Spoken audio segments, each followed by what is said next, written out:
mental body, we want to go from your mind tuning into what opens up the matrices and get everything to expand, to a place of saying the key word every time you do it, then getting to a place of just say the key word and your unconscious does it. The learning process of learning is very, very simple.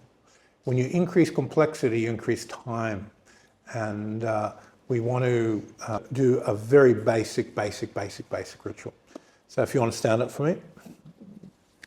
Now, where I...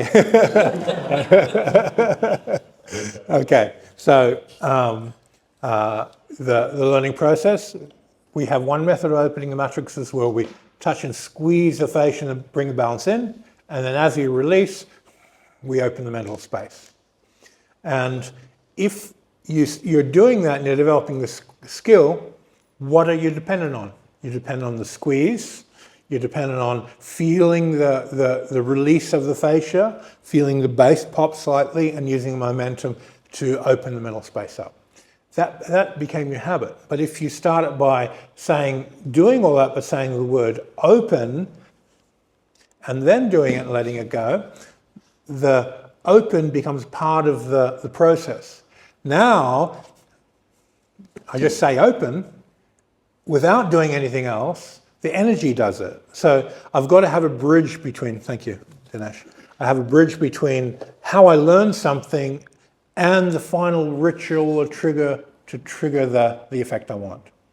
So when you squeeze and open, you say what you want from the beginning. You want to use the word open, if that's the word you chose. You might visualize a kanji or a hanzi or some sort of glyph or something.